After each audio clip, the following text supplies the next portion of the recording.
Vatikan mengadopsi sistem Islami, terutama ketika pemilihan pemimpin tertinggi. Vatikan hanya melibatkan orang-orang pilihan saja untuk memilih pemimpin tertinggi. Inilah yang menjadikan Vatikan menjadi negara yang adil, makmur, sejahtera. Jika Indonesia ingin negaranya, rakyatnya adil, makmur, sejahtera, maka jangan menggunakan sistem pemilihan yang melibatkan seluruh rakyat. Karena sistem pemilihan pemimpin tertinggi yang melibatkan suara seluruh rakyat, maka suaranya orang-orang yang baik akan selalu kalah. Mengapa? Karena suara kebatilan, suara kemungkaran, suara kemaksiatan itu lebih banyak, jauh lebih banyak daripada suara kebenaran. Oleh sebab itulah, jika negara Indonesia ingin menjadi negara yang adil, makmur, sejahtera, maka ikutilah sistem pemilihan yang telah dicontohkan oleh para sahabat Nabi Muhammad SAW. Sedangkan sistem pemilihan pemimpin yang telah dicontohkan oleh para sahabat Nabi Muhammad SAW ternyata ditiru, diadopsi oleh Vatikan. Negara kota Vatikan yang berada di dalam negara Roma, Italia adalah negara independen yang berbentuk eklesiastik atau monarki sakerdotal yang dipimpin dan diperintah oleh uskup Roma, yaitu yang bergelar paus sebagai pemimpin tertinggi. Dan sistem pemilihan pemimpinnya mengadopsi sistem Islam yang pernah dilakukan oleh para sahabat Nabi Muhammad SAW, yaitu hanya melibatkan orang-orang pilihan saja untuk memilih pemimpin tertinggi, sehingga pemimpin tertingginya itu benar-benar manusia pilihan. Mengapa? Karena pemimpin tertingginya hasil pilihannya orang-orang yang terpilih. Kemarin ketika pemilihan pemimpin ternyata hanya ada sekitar 133 kardinal elektor dari seluruh dunia. Coba bayangkan, hanya 133 kardinal elektor dari seluruh dunia berkumpul di Kapel Sistina untuk mengikuti konklav guna memilih pemimpin tertinggi umat Katolik yang baru dan sekaligus pemimpin Vatikan, pemimpin negara kota Vatikan pasca wafatnya Paus Fransiskus pada tanggal 21 April tahun 2025 kemarin. Inilah sistem yang telah pernah dicontohkan oleh para sahabat Nabi Muhammad SAW ketika mereka memilih pemimpin tertinggi. Padahal para sahabat Nabi Muhammad SAW itu adalah manusia-manusia pilihan.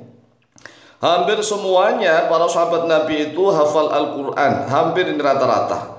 Banyak sekali yang hafal Al-Quran 30 juz, banyak yang hafal hadis. Banyak sekali para sahabat Nabi yang soleh, yang taat, yang bertakwa. Tetapi ketika memilih pemimpin, mereka tidak semuanya bersyahwat, bernafsu ingin memilih pemimpin.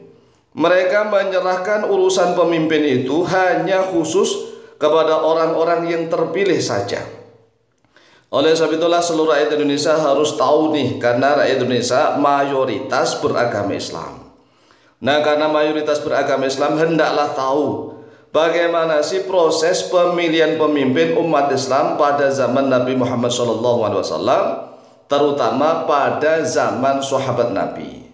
Karena kalau Nabi dan Rasul itu pemilihannya tidak melibatkan siapapun. Kalau Nabi dan Rasul diangkat langsung oleh Allah tanpa melibatkan siapapun. Nah, kalau seandainya Nabi dan Rasul itu kok misalnya pengangkatannya melibatkan rakyat, enggak akan ada terpilih Nabi dan Rasul. Mengapa? Karena rakyat manusia itu kan cenderungnya ingin maksiat, berbuat bejat seenaknya. Nah, kalau ada pemilihan Nabi dan Rasul, wah nggak akan terjadi ada seorang manusia yang diangkat menjadi nabi dan rasul. Oleh sebab itulah kalau nabi dan rasul langsung diangkat oleh Allah untuk bertugas memperbaiki kehidupan umat manusia.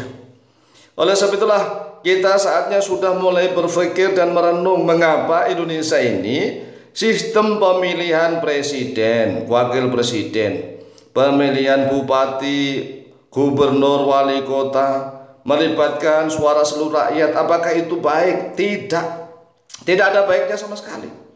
Mengapa? Karena seluruh Indonesia ini masih didominasi oleh orang-orang bodoh, orang-orang awam yang tidak tahu apa-apa. Nah, masih banyak bandar judi, bandar-bandar togel, kemudian mafia-mafia, banyak sekali preman-preman, banyak sekali di mana-mana orang yang tidak mau taat apalagi bertakwa. Semuanya ini mayoritas memilih pemimpin. Nah, orang-orang baik pasti akan kalah, selalu kalah suaranya. Coba perhatikan proses pemilihan Abu Bakar. Nah, Abu Bakar As-Siddiq radhiyallahu anhu dipilih menjadi khalifah di Balai Bani Sa'idah, atau dalam bahasa Arabnya Thaqifah Bani Sa'idah. Oleh siapa?